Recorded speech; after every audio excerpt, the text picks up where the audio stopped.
Magandang umaga po sa inyong lahat at live mula dito sa Pag-asa Weather Forecasting Center.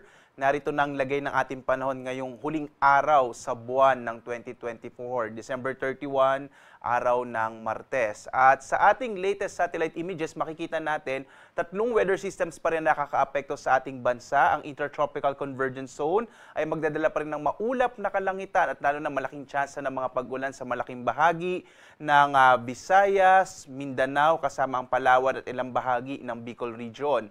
Ang shear line naman o banggaan ng mainit at malamig na hangin ay magdadala pa rin ng mga pag-ulan at maulap na kalangitan, partikular na sa ilang bahagi sa may northern Luzon, habang ang amihan o northeast monsoon ay magdadala pa rin ng mga mahihinang pag-ulan, partikular na sa may bahagi ng extreme northern Luzon, yung area ng Batanes kasama yung Babuyan Islands. At makikita po natin sa ngayon, wala tayong minomonitor na anumang low pressure area sa loob at labas ng Philippine Area of Responsibility. Kaya wala tayong inaasahang bagyo at sa mga susunod na araw. At generally po, ngayong taong 2024, nakalabing-8 bagyo po ang pumasok at nabuo sa loob ng Philippine Area of Responsibility. Sa iba pang bahagi ng ating bansa, kasama na dyan ang ilang bahagi sa Luzon, kasamang Metro Manila, inaasahan pa rin natin generally fair weather, pero ibig sabihin posible pa rin yung mga isolated rain showers and thunderstorms. Isolated light rains naman dito sa may Ilocos region. Dito nga sa Luzon, ang inaasahan natin magiging lagay ng panahon ay malaki yung tsansa ng mga mahihinang pag-ulan dulot ng amihan, partikular na dito sa may Batanes kasama yung Babuyan Islands, habang sa iba pang bahagi ng eastern section ng Luzon kasama dyan yung Cagayan Valley, at gayon din sa ilang bahagi ng Aurora at Quezon Province at ilang bahagi ng Bicol Region ay makararanas pa rin ng maulap na kalangitan na may mga kalat-kalat na mga pag-ulan, pagkidlat, pagkulog. Dulot po yan nitong pag-iral pa rin ng shear line at ng Intertropical Convergence Zone. Sa nalabing bahagi naman ng Luzon, lalong-lalo na sa may western section ng Luzon, inaasahan natin mga isolated light rains sa Ilocos Region at ang bahagi ng Central Luzon, habang sa Kamaynilaan nga, posible pa rin yung mga isolated o pulo-pulong mga pag-ulan, pagkilat, pagkulog at sa iba pang bahagi ng Southern Luzon ngayong huling araw sa taong 2024. Agwat ng temperatura sa Lawag, 25 to 33 degrees Celsius, at Tuguegarao hanggang 27 degrees Celsius, 17 to 24 naman sa Baguio, habang sa Metro Manila, 24 to 31 degrees Celsius, sa Tagaytay, 22 to 29 degrees Celsius, sa Legazpi, 25 to 30 degrees Celsius.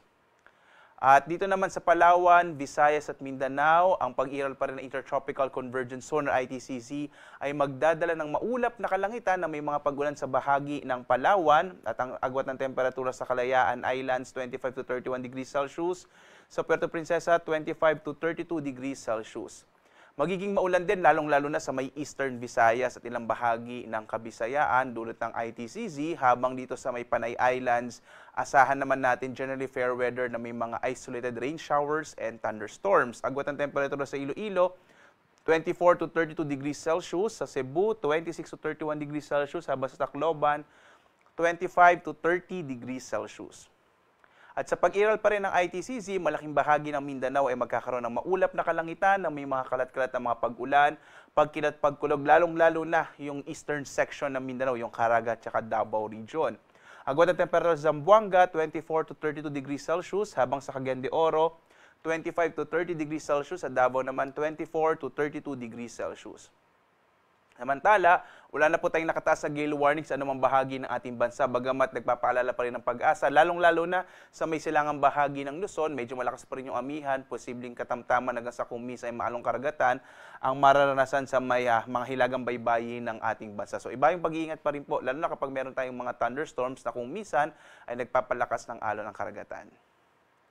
Bukas naman, unang araw sa taong 2024, posibleng makaranas ng katamtaman hanggang sa mga malalakas na mga pag-ulan yung eastern section ng Visayas at ilang bahagi ng Bicol Region. Ito ay dulot ng ITCZ o Intertropical Convergence Zone. Kaya iba yung pag-iingat po sa mga posibilidad ng mga biglang pagbaha at pagguho ng lupa. At sa January 2, araw ng Huwebes naman, posibleng umiral yung shear line na magdadala ng mga pag-ulan dito sa may eastern section ng Luzon. So iba yung pag-iingat din po dahil posible rin yung mga pagbaha, mga flash floods and landslide. Inaasahan din natin towards the weekend sa pag-iral ng shear line, malaking bahagi ng Luzon, kasama na dyan yung Metro Manila, ay posibleng maging maulap yung kalangitan na may mga kalat-kalat na mga pag-ulan, pagkidlat, pagkulog. Ang araw naman natin sisikat mamayang 6:21 ng umaga at lulubog, ganap na 5:38 ng gabi.